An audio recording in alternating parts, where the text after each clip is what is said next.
মন্দির বানায়ছো বাবরি, এ পর্যন্ত মসজিদে বাবরি ভেঙে মন্দির বানায়ছো রাম মন্দির, চারানা কেউ পর্যন্ত টিকিট কেটে দেখে না। মুসলমান চলে গেছে ভারতে, কিন্তু দোকানদারি রেখে গেছে। বলে কি দোকানদারি? ভারতের মাটিতে একটা কবর আছে, সেই কবরটার নাম হলো তাজমহল। কি কবর? 500 টাকা টিকিট। প্রতি মাসে ইনকাম হয় 10 কোটি টাকা। 10 কোটি টাকা যদি মাসে ইনকাম হয়, বছরে হয় 100, কত 20 কোটি টাকা। নারায়ে তাকবীর। এই টাকাগুলো কারা খায়? মোল্লারা খায় না, তোমরা খাও। ইরানার মুসলমানদের একটা মিনার আছে, সেই মিনারটার নাম হলো কুতুব মিনার। কুতুবউদ্দিন বখতিয়ার খিজলি দিল্লির মাটিতে। সেই মিনার দেখতে গেলে টিকিট লাগে 40 টাকা। মাসে হয় 2 কোটি টাকা ইনকাম। তাহলে মাসে 2 কোটি হলে বছরে হয় 24 কোটি টাকা। এই টাকাগুলো কোথায় যায়? ইরানার মুসলমানদের একটা ঘর আছে ফতেপুর, সেই ঘরটা হুমায়ুন বানিয়েছিলেন। আরেকটা ঘর হলো আগ্রা, সেটা আকবর বানিয়েছিলেন। আরেকটা হলো লালকেল্লা, শাহজাহান বানিয়েছিলেন। এই 3 ঘর থেকে আসে মাসে 3 কোটি টাকা। তাহলে 3 বারং 36,000 টাকা থাকে, 36 কোটি টাকা আসে বছরে। মুর্শিদাবাদের মাটিতে একটা ঘর আছে ইরানার, তার নাম হলো হাজার দুয়ারি। তার টিকিট হলো 20 টাকা। প্রতি মাসে 2 কোটি টাকা ইনকাম হয়, বছরে ইনকাম হয় 24 কোটি টাকা। একবার সুবহানাল্লাহ বলুন, আরো জোরে বলুন। ইরানার এই হাজী মোহাম্মদ মহাসিন, হাজী মোহাম্মদ মহাসিন বাঘের বাচ্চা বাঘ।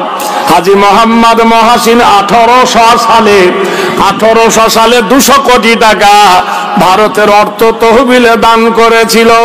1800 সালে। তখন 5 বছরে ডবল হতো টাকা। 5 বছর রাখলে ডবল হতো। তাহলে 1805 সালে হতো কত? 400 কোটি। 10 সালে হবে 800 কোটি। 15 সালে হবে 1600 কোটি। 20 সালে হবে 3200 কোটি। 25 সালে হবে 6400 কোটি। সুবহানাল্লাহ বলুন। 30 সালে হবে 128 কোটি। 35 সালে 128 দুগুণে ডবল। 40 সালে ডবল। 45-এ ডবল। 50-এ ডবল। 55-তে ডবল। 2000 পর্যন্ত হিসাব করে দেখো, তোমার ভারত বিক্রি করিলে হাজী মোহাম্মদ মহাসিনের দান শেষ হবে না। ইরানের আরেকজন বাদশা শের শাহ, দিল্লি নয় পাঞ্জাব থেকে হাওড়া পর্যন্ত রাস্তা বানিয়ে গিয়েছিল। Sher Shah road, GT road, গ্যান্টল রোড। সুবহানাল্লাহ বলুন। লক্ষ লক্ষ টাকা ট্যাক্স আদায় করছে হাজি, জেনে রেখে দিও। তাহলে সেই অত বড় বীরবলের টাকা দান করেছিল একজন বাদশাহ। শের শাহ রোডটা তাহলে মুসলমানকে দিয়ে দাও। মুসলমানকে তাড়াতে হবে না, মুসলমান ভারত থেকে চলে যাবে। আমরা কারোর দয়ায় বেঁচে বাস করি না দেশে, আমরা কারোর দয়ায় বেঁচে বাস করি না দেশে। দেশের জন্য ফাঁসির মঞ্চে প্রাণ দিয়েছি হেসে। সুবহানাল্লাহ বলুন। ভারতবর্ষের মাটিতে জাতীয় সঙ্গীত হলো 4টে। একটা গেয়েছে আল্লামা ইকবাল। কি গেয়েছে? सारे जहां से अच्छा ये हिंदुस्तान हमारा, हम बुलबुल है इसकी ये गुलशता हमारा। গেয়েছে আল্লামা ইকবাল। আরেকজন গেয়েছে কি?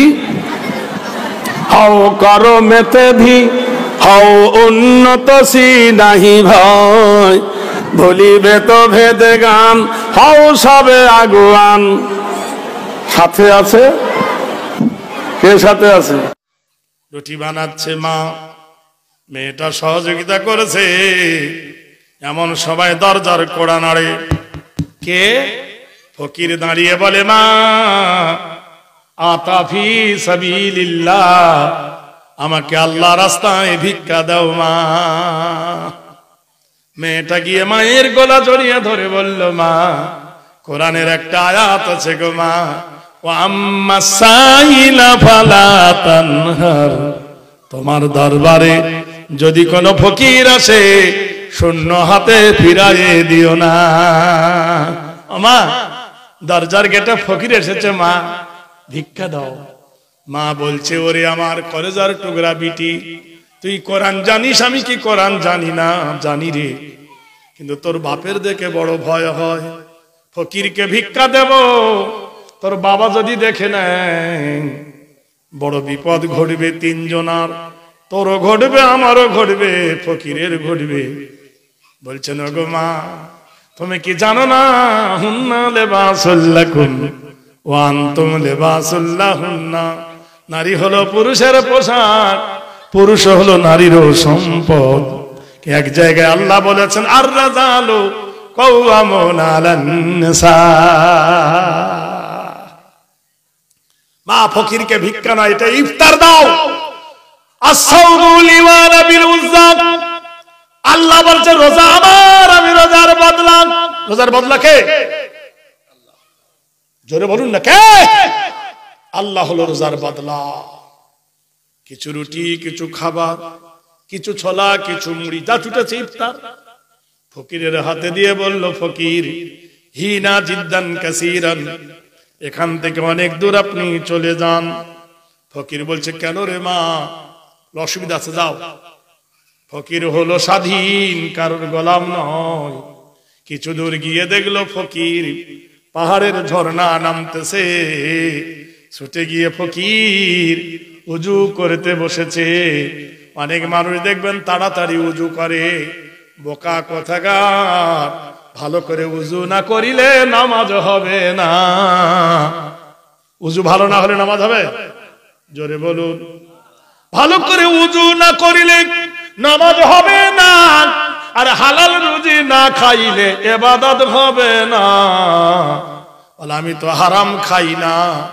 কোরআনে আল্লাহ বলে, ইন্না হারামাল্লাহু আলাইহিমুর রিবা, আমি তোমার জন্য সুদকে হারাম করে দিয়েছি। বলছে, ওই রাস্তা দিয়ে একজন আসছে, এখানে বসে কে রে? ফকির বলছে, আমি। কি করছিস তুই? আমি রোজা রেখেছি, ইফতার করব। বলে, আমার জমিন থেকে ওঠ। ফকির বলছে, কেন উঠবো? বলে, জমিন আমার। ফকির বলছে, তোমার আগে কার ছিল? বলে, আমার বাবা। বাবার আগে কার ছিল? বলে, আমার দাদা। তোমার পরে কার হবে? বলে, আমার বেটার। এর নাম হলো জায়েগা আবেগা নেহি। ফকির বলছে, জমি তোমার নয়। লোকটা বলছে, কার জমিন? ওয়া হুয়াল্লাযী ফিস সামাই ইলাহুন ওয়া ফিল আরদি ইলাহুন ওয়া হুয়াল হাকীমুল আলীম। আমার আল্লাহ আকাশের মালিক, আমার আল্লাহ জমিনেরও মালিক। যার হিকমত চলে এই পৃথিবীর মাটিতে, তিনি হলেন আমার আল্লাহ। তোকে ভিক্ষা কে দিয়েছে রে? দোয়া তো খুব করছিস, কে দিয়েছে রে? বলে, আমার খাবার খেতে দিলে না। ওই যে গ্রামের দেখছেন বড় গ্রাম, ওই যে দোতলা বাড়িটা, ওই বাড়ি থেকে আমাকে দান করে ইফতার দিয়েছে। এ বলল, ইস, এই রকম যদি আমার বাড়ি থেকে গোপনে দান করে, আমি তো ফকির হয়ে যাব, আমি তো নিঃস্ব হয়ে যাব। যত রাগ গিয়ে পড়লো বিবির ওপরে, জাহেলাওর বখিলে বুধবার বার বেহেস্তে না বাসাদ বখিলে বোয়াদ। জাহেল আর কৃপণকে নিয়ে বড়ওয়ালা জেনে রেখে দিও, দুজন আর জান্নাতে যাওয়া বড় ঠেলা। এ ওজরে ইমতিহান, এ জওয়ানি जोश का समझो सुबह का सितारा, ইনি কি একদিন ছেলে মানুষ ছিলেন না ভাই? আমার ইমাম সাহেব একদিন বাচ্চা ছিল না? ইনি একদিন যুবক ছিল না? আমি একদিন ছিলাম না? হ্যাঁ না বলবেন তো?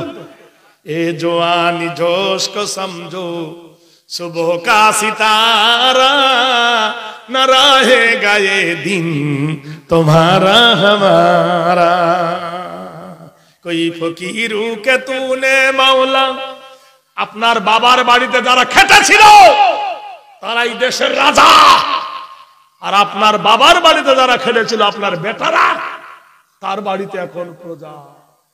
कोई फकीरू के तूने मौला सुल्तानो बनाया अगर कई सुल्तानों को दर दर घुमाया। এ জীবন ছিল দেখো, এ জীবন ছিল দেখো বরফের মতো, গলিতে গলিতে দেখো হয়ে গেল ক্ষত। বরফ বোঝেন তো? আইসক্রিম খায় না, টস টস করে পড়ে কাঠি থাকে, এখন আমরা কাঠি হয়ে গেছি। এ জীবন ছিল দেখো বরফের মতো, এ গলিতে গলিতে দেখো হয়ে গেল ক্ষত। যে হাত দিয়ে তুমি মেরেছিলে কিল, সেই হাতের চামড়া দেখো হয়ে গেছে ঢিল। যে চোখ দিয়ে বালি কোনা দেখিতে পাইতে, দেখো সে সোনার চোখে চশমা লাগিছে। কাল কাল যুবান্তি কাল উঝোটে ওঠে মাটি, এমন বল খেলা খেলতো পা থেকে কেউ বল নিতে পারতো না, এরকম লোক আছে না? কাল কাল জোয়ান্তি কাল উঝোটে ওঠে মাটি, সেই হাতে সেই পায়ে लाठी धोरे उठी। ऐसा दिन नहीं रहेगा। दर दर का डबल चाबी फकीर का भिक्का क्या दिया सरे? মেয়েটা বলছি এই সেরে সেরে আল্লাহ যাকে দেখি করি ভ, সেই জন ধরা পড়ে। বিবি বলছে গাল টাল দিও না। মেয়েটা বলছে দেখো আজ প্রচন্ড গরম, দিনের গরমে রোজা কষ্ট হচ্ছে, মুখ খারাপ করো না। তোর বাপের ঘর থেকে এনেছিস? মেয়েটা কেঁদে উঠে বলল দোহাই লাগে তোমার, আমার আব্বা কবে মরে গেছে, আমার মরা বাপের নামে গাল দিও না। আমার মা কবে মরে গেছে, আমার মরা মায়ের নামে গাল দিও না। আরে দুনিয়াতে সব পাওয়া যায়, মা বাবা পাওয়া যায় না। আল্লাহ পাক কোরআন শরীফের মধ্যে বলছে ও নবী, যখন তোমার বাপ মরে গেল তুমি জানতে পারলে, তোমার মা মরে গেল তুমি জানতে পারলে, ওয়ালা সাউফা ইউতিকা রাব্বুকা ফাতারদা আলাম ইয়াজিদিকা ইয়াতীমান ফাআওয়া। ও নবী, যারা বাপ হারিয়েছে পিতা হারিয়েছে তাদের কাছে ভুঁড়ি রঞ্জিত করবে না। ও নবী, তোমাকে তোমার রব এতিম অবস্থায় পেয়েছে, তোমার অনুসারীদেরকে বলবে এতিমদের ব্যথা দিও না। মা নাই বাপ নাই, আল্লাহ কোরআনে শিখাচ্ছে, আল্লাহ নিজে ও নবী বলে দিন, কারোর যদি মা বাপের কথা মনে পড়ে আমার কাছে চাইতে বলো রাব্বির হামহুমা কামা রাব্বায়ানি সাগীরা। আয় আল্লাহ, আমার মা এবং বাপ আমাকে ছোটবেলায় যেমন স্নেহের কোলে লালন পালন করেছিল, আল্লাহ গো আমার মা বাপকে তুমি ওই রকম কবরের ভিতরে রহমতের কোল লালন পালন করো।